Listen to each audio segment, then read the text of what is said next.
မင်္ဂလာပါခင်ဗျာ Stop Forex Knowledge SFK channel ကကြိုဆိုပါရစေ COT လို့ခေါ်တဲ့ Commitment or Trader Report ဆိုတာပါလဲ COT report ကိုဘယ်လိုအသုံးပြုမလဲ COT report ကိုအသုံးပြုပြီးငွေကြေးစည်းကွက်ထဲမှာအများရအောင်ဘယ်လိုရောင်းဝယ်မလဲဆိုတာတွေကိုကျွန်တော်ဒီနေ့ဝေမျှပေးသွားမှာဖြစ်တဲ့အတွက်ဒီဗီဒီယိုလေးကိုပြီးဆုံးတဲ့ဒီဆက်ပြီးကြည့်ပေးပါခင်ဗျာ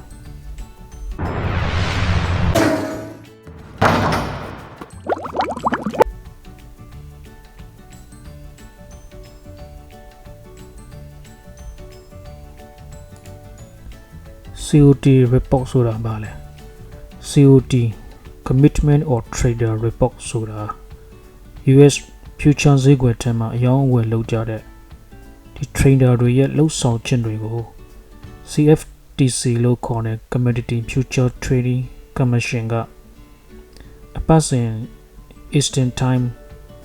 တောက်ကြနေ့ 3:30 PM မြန်မာအချိန်စနေနေ့မနေ့2 AM မှာထုတ်ပြန်ပေးလေးရှိတဲ့ report ဖြစ်ပါတယ် Future Market Trader တွေက Market Signal အဖြစ်အသုံးပြုလေးရှိတဲ့ report လည်းဖြစ်ပါတယ် COT report ဟာတပတ်တစ်ကြိမ်သာထုတ်ပြန်တဲ့အတွက်ရေရှည်အတွက်မျှော်မှန်းပြီးအယောင်းအဝယ်လုပ်တဲ့ Long Term Trader တွေအတွက်ပိုပြီးသုံးဝင်ပါတယ် COT report ဟာspeculative trader တွေနဲ့ commercial trader တွေရဲ့ net long position နဲ့ short position တွေကိုတိုင်းတာပေးနိုင်တဲ့အတွက် market ထဲမှာအဝယ်နဲ့အယောင်ဘယ်ကအားသာနေတယ်လဲဆိုတာကိုသိနိုင်ပါတယ် spot forex market ဟာ OTC လို့ခေါ်တဲ့ over the counter ကနေအယောင်ဝယ်ဖြစ်တဲ့အတွက် trading volume ကို forex market မှာတိုင်းတာဖို့မလွယ်ပါဘူးဒီ big player တွေကသူတို့ရဲ့ငွေတွေကိုဘယ်လိုအကွက်ရွှေ့နေလဲဆိုတာကိုသိဖို့မလွယ်ပါဘူးဒီ big wine လို့တင်စားရတဲ့ market တွေကဈေးအတက်အကျကိုဖြစ်စေနိုင်တဲ့ဘဏ်ကြီးတွေငွေကြေးအင်အားတောက်တင်းတဲ့အဖွဲ့အစည်းတွေ Hedge fund တွေရဲ့ချိန်လန်းကိုခံမှန်းဖို့အတွက်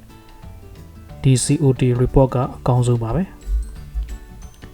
ဒီ COT report ကိုဘယ်နေရာမှာကြည့်လို့ရမလဲဆိုတော့ COT report ကိုကြည့်ဖို့ပထမဆုံးကျွန်တော်တို့ Safari တောင်မဟုတ် Google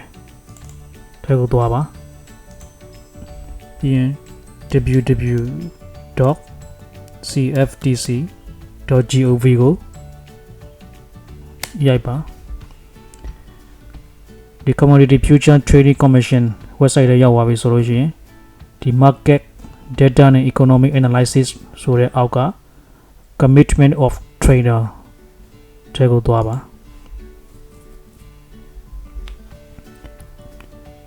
ပြီးရင်ကျွန်တော်တို့ scroll down ဆင်းပြီးတော့ဒီအောက်ဆုံးမှာ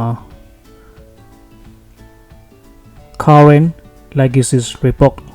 အောက်မှာရှိတဲ့ဒီ table မှာ Chicago Mercantile Exchange နဲ့တန်းထဲမှာရှိတဲ့ future only ရဲ့အောက်က short format ဆိုတဲ့ထဲကိုဝင်လိုက်ပါ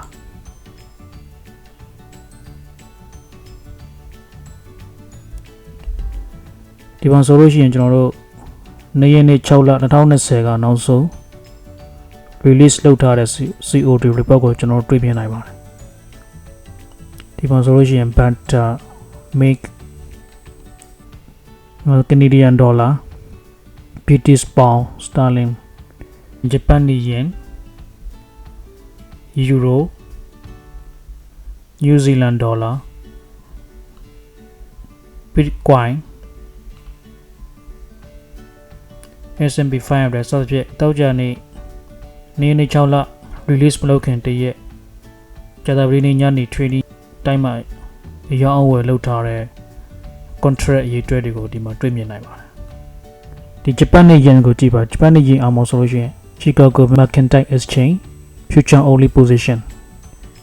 နေ့6လ2020ဒီမှာဆိုလို့ရှိရင်ကျွန်တော်တို့အဓိက column 3ခုကိုတွေ့နိုင်ပါတယ် non commercial commercial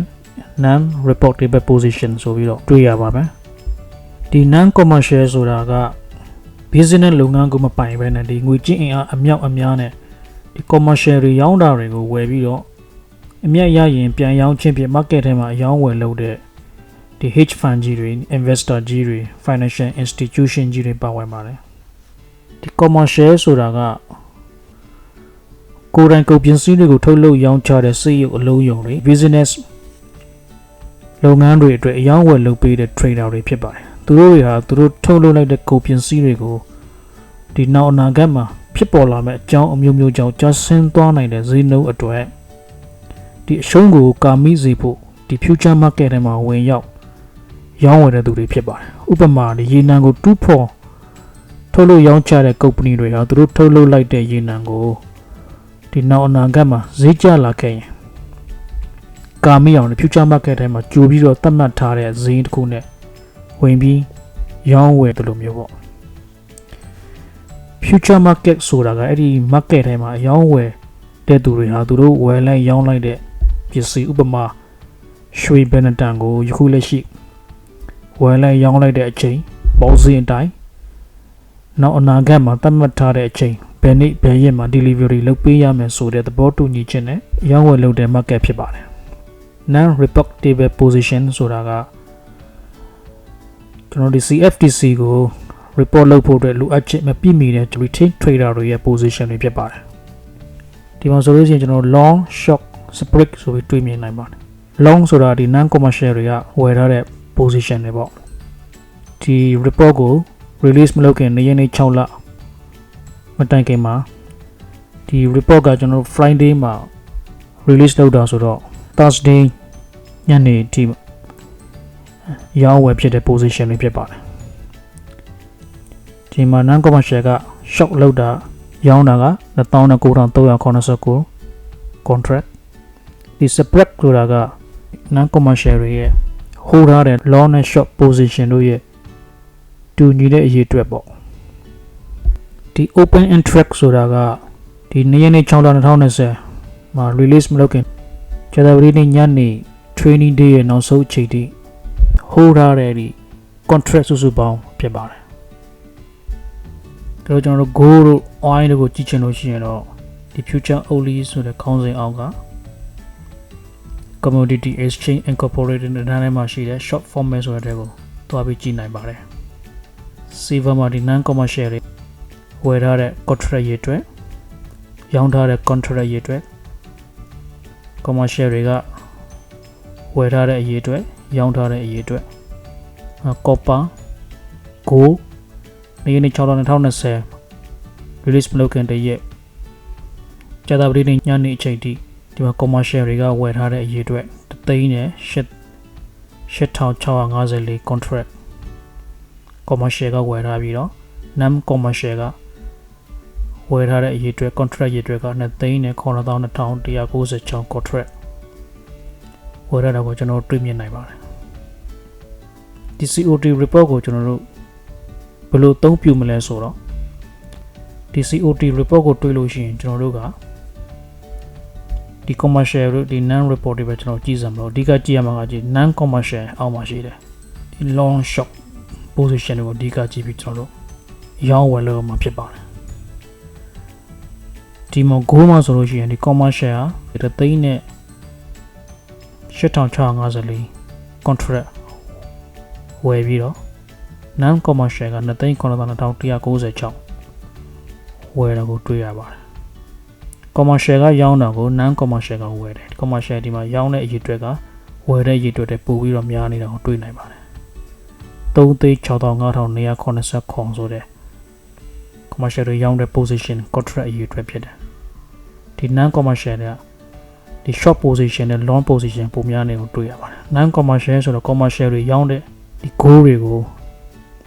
တိုက်ခံဝယ်ယူပြီးတော့အမြတ်ရတဲ့ချိန်မှာပြန်ရောင်းတဲ့အဖွဲ့အစည်းတွေဖြစ်တဲ့အတွက်ကျွန်တော်တို့ကဒီ non commercial ကိုပဲအဓိကထားပြီးကြည့်ရမှာဖြစ်ပါတယ် COT report ကိုကျွန်တော်တို့ဘယ်လိုဖတ်မလဲဒီမှာဆိုလို့ရှိရင်ကျွန်တော်ဂျပန်နေရင်ပေါ့ဒီဂျပန်နေရင်မှာဆိုလို့ရှိရင်ဒီ non commercial အောက်မှာရှိတဲ့ loan ဆိုတဲ့အောက်မှာရှိတဲ့ contract ရေအတွက် 61,958 ဒီ non commercial တွေက hold ထားတဲ့ long နဲ့ short position ရေအတွက် 3,398 ဒီ commercial က long လောက်ထားတဲ့အရေအတွက် 92,106 ပေါင်းလိုက်လို့ရှိရင်ကျွန်တော် total long position ကိုရပါတယ်1,3460နဲ့နောက်ဒီမှာ short position non commercial တွေက short လောက်ထားတဲ့ contract အရေးအတွက်29,389 ရယ်ဒီ commercial တွေ spread အရေးအတွက်3,398 ရယ် commercial တွေက short လောက်ထားတဲ့ contract အရေးအတွက်3,594 ရယ်ပေါင်းလို့ရှိရင် total short အရေးအတွက်1,33,387 contract ရပါတယ်ဒီ open interest ဆိုတာကနေ့ရက်6/2020မှာဒီ COT report ကို release မလုပ်ခင်နောက်ဆုံးအချိန်ထိ future market ထဲမှာအယောင်းဝယ်လုပ်တဲ့ trader တွေက hold ထားတဲ့စုစုပေါင်း long position အရေးအတွက်ရဒီ non report တွေပဲ report လုပ်ဖို့တဲ့မပြည့်မီတဲ့အရေးအတွက်မပြည့်မီတဲ့ retail trader တွေရဲ့ position အရေးအတွက်စုစုပေါင်းအလုံးဖြစ်ပါတယ်ဒီမှာဆိုလို့ရှိရင် total long အရေးအတွက်1,39,460 နဲ့ရဒီ non report table position ဖြစ်တဲ့21,281ပေါင်းလို့ရှိရင် open interest ဖြစ်တဲ့1,58,943 contract ရပါတယ်ဒီ short position ဆိုလည်းအဲ့လိုပဲစုစုပေါင်း non commercial နဲ့ commercial တို့ hold ထားတဲ့ short position ရေအတွက်1,33,387 ရဒီ non reportable position 2,5,380နဲ့ပေါင်းလို့ရှိရင် total open interest 1,58,943 contract ရပါတယ်နောက်တစ်ခုကဒီမှာကျွန်တော်တို့ change from 26/5/2020လော်ခဲ့တဲ့အပတ်26/5/2020ကနေပြီးတော့နေ့ရက်6/2020ကြားထဲမှာထပ်ပြီးတိုးတဲ့အရေးအတွက်ဒီမှာဆိုလို့ရှိရင်4,085ဆိုလို့ရှိရင် non commercial တွေကဒီ Japanese yen ကိုဝယ်တဲ့အရေးအတွက် contract ပေါင်း4,085 contract short လောက်တာက6,113ဒီ open interest မှာဒီ contract အရေးအတွက်နဲ့တိုးလာတယ်ဆိုတာဒီမှာဆိုလို့ရှိရင် long နဲ့ short မှာ short လောက်တဲ့အရေးအတွက်ပိုပြီးများလာတာကိုတွေ့နိုင်ပါတယ်26/5 လကနေပြီးတော့နောက်ဆုံး release မလုပ်ခင်နေ့ရက်နေ့6/2020ကြားထဲမှာဒီ short တဲ့အရေးအတွက်ဟာ long တဲ့အရေးအတွက်တည်းပိုပြီးများတယ်ကိုကျွန်တော်တွေ့ရပါတယ်ဒီလို COT report ကိုကြည့်ပြီးတော့လာမယ့်အပတ်မှာ short တဲ့အရေးအတွက်များမလား long တဲ့အရေးအတွက်များမလားဆိုတော့ကျွန်တော်အနေနဲ့စံဆိုခံမှန်းပြီးတော့ရောင်းအဝယ်လုပ်နိုင်ပါတယ်နောက်တစ်နည်းကတော့ကျွန်တော်ဒီ Safari သို့မဟုတ် Google ထဲကိုသွားပြီးတော့ www.barchart.com သွားလိုက်ပါ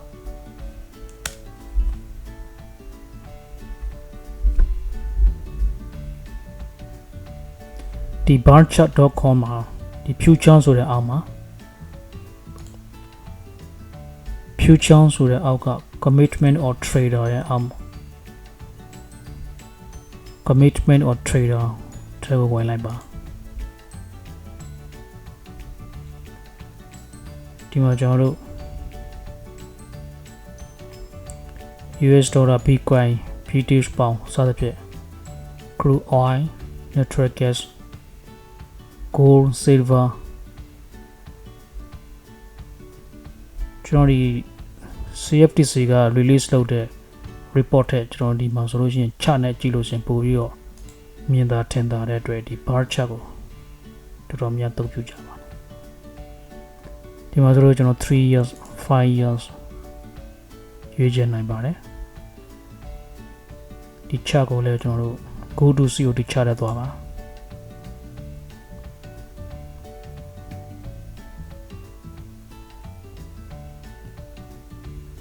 END candle ကိုကျွန်တော်တို့ဒီမှာဆိုရင် bar chart ကျွန်တော် bar chart ကို candlestick chart ပြောင်းနိုင်ပါတယ်ဒီ set ထဲမှာ OHCLC bar မှာ candlestick ကိုပြောင်းလိုက်ပါပြီးရင် drone chart ဆိုလို့ရှိရင်ကျွန်တော်ဒီ candlestick chart ကိုတွေ့မြင်နိုင်ပါတယ်ဒီမှာဆိုလို့ရှိရင်ဒါ COT report ကိုကျွန်တော်တို့ chart နဲ့ပြတာဖြစ်ပါတယ်ဒီအစိမ်းရောင် line ဟာ lux speculator နေဖြစ်တယ်ဒီအနီရောင်ဟာ commercial ဒီ large speculator ဆိုတာ non commercial ကိုပြောတာပါ ဒီနေရာလိုက်က commercial တွေဖြစ်ပြီးတော့ဒီအပြောင်းလိုက်က CFTC ကို report လုပ်ရလောက်အောင်အရေးအတွက်မပြည့်မီတဲ့ position အရေးအတွက်တွေဖြစ်ပါတယ်ကျွန်တော်တို့က large speculator တွေရဲ့ training လုပ်တဲ့ဘက်ကနေပြီးတော့ရောင်းဝယ်လုပ်ရမှာဖြစ်ပါတယ်ဒီမှာဆိုလို့ရှိရင် commercial တွေကရောင်းနေတဲ့အချိန်မှာဒီ non commercial တွေကဝယ်ယူနေတာကိုတွေ့မြင်နိုင်ပါတယ်ဒီလို non commercial တွေဝယ်ယူလို့ရှိရင်ဒီ chart ထဲမှာဒီဈေးတွေတက်လာတာကိုတွေ့နိုင်ပါတယ်ဒီမှာဆိုလို့ရှိရင်နီအောင် commercial တွေကပြန်လည်ဝယ်ယူလို့ရှိရင်ဒီ non commercial တွေကပြန်ရောင်းထုတ်တယ်ဒီမှာကြည့်ပါဒီ non commercial တွေရောင်းလို့ရှိရင် commercial တွေသူတို့ရဲ့ကုန်ပစ္စည်းတွေကိုပြန်လည်ဝယ်ယူလို့ရှိရင် non commercial တွေကအမြဲတမ်းပြန်ရောင်းထုတ်တဲ့အတွက်ဒီဈေးကကျလာတာကိုတွေ့နိုင်ပါတယ်အဲဒါကြောင့်ကျွန်တော်တို့ကဒီ non commercial တွေရောင်းတဲ့ဘက်ကလိုက်ပြီးတော့ရောင်းပြီးတော့ကျွန်တော်တို့အမြတ်ယူလို့ရပါတယ်ဒီမှာဆိုလို့ရှိရင် commercial တွေရောင်းတဲ့ဟာကိုဒီ non commercial တွေကတောက်လျှောက်ဝယ်တဲ့အတွက်ဒီ go ရဲ့ဈေးဟာတောက်လျှောက်တက်သွားတာကိုကျွန်တော်တွေ့နိုင်ပါတယ်ဒီမှာဆိုလို့ရှိရင်ကိုလက်စီပေါက်ဈေး1689ဒီ commercial တွေကပြန်လည်ဝယ်ယူဖို့အတွက်တောက်ဆူနေတာကိုတွေ့ရပါတယ်တဖြည်းဖြည်းနဲ့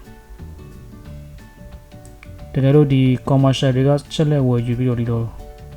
တက်ပြီးဒီ zero line ကိုဖြတ်ပြီးတက်သွားမယ်ဆိုလို့ရှိရင်ဒီ non commercial တွေကလည်းပဲသူတို့ holder position တွေကိုရောင်းထုတ်ပြီးတော့ဒီ zero line ကိုဖြတ်ပြီးဆင်းသွားမယ်ဆိုလို့ရှိရင်အဲ့ဒီနေရာဒီ gold price တောက်လျှောက်ထိုးဆင်းမဲ့အခြေအနေကိုကြောက်ရနိုင်ပါတယ်ဒါပေမဲ့ဒီနေရာမှာဒီလို zero line ကိုမဖြတ်ဘဲပြန်တက်သွားကောင်းလဲပြန်တက်သွားနိုင်ပါတယ်ဒီမှာ currency နဲ့ပတ်သက်ပြီးကျွန်တော်ကြည့်ချင်လို့ရှိရင်ဒီ currency မှာဒီမှာ Australian US dollar Japanese yen US dollar ကိုကျွန်တော်ကြည့်အောင် Okay ဒီမှာဆိုရင်ကျွန်တော်တို့5 years ဆိုတော့20 years ဆိုတော့ယူချင်နိုင်ပါတယ် Okay ဒီမှာဆိုလို့ရှိရင်ဒီအနီရောင် commercial တွေကဒီ zero line ကိုဖြတ်ပြီးတော့ရှောက်ဝယ်ယူတဲ့အတွက်ဒီမှာကြည့်ပါဒီ non commercial တွေကတောက်လျှောက်ရောင်းတဲ့အချိန်မှာ zero line ကိုဖြတ်ပြီးဆင်းသွားတဲ့ဒီတွေများဒီဈေးတောက်လျှောက်ထိုးဆင်းသွားတော့ကျွန်တော်တွေ့နိုင်ပါတယ်ကျွန်တော် retail trader တွေကဒီ non commercial တွေရဲ့ရောင်းတဲ့ဘက်ဝယ်တဲ့ဘက်မှာတစ်ဖက်တည်းနေပြီးတော့ကျွန်တော်တို့အကျိုးမြတ်ရရှိနိုင်ပါတယ်ဒီမှာဆိုလို့ရှိရင် commercial တွေကရောင်းတာကို non commercial တွေကပြန်လည်ဝယ်ယူတယ် commercial တွေဝယ်ရင် non commercial ကရောင်းတယ်ဒီ non commercial ကရောင်းလို့ရှိရင်ဒီဈေးကလည်းကျလာတာကိုတွေ့နိုင်ပါတယ်ဒီလောက်ဆိုရင်ကျွန်တော် COT report ကိုဘယ်လိုသုံးပြရမလဲဆိုတော့ကိုအကြံပြသိလောက်ပြီးထင်ပါတယ်ကျွန်တော်တို့ Stock Forex Knowledge SFK channel မှာအပတ်စဉ်တင်ဆက်ပေးနေသောသိပညာဘုသူတရစရာများကိုလေ့လာကြည့်ရှုနိုင်ဖို့ဒီ channel လေးကို subscribe and notification button လေးကိုနှိပ်ထားပေးပါခင်ဗျာကျေးဇူးတင်ပါတယ်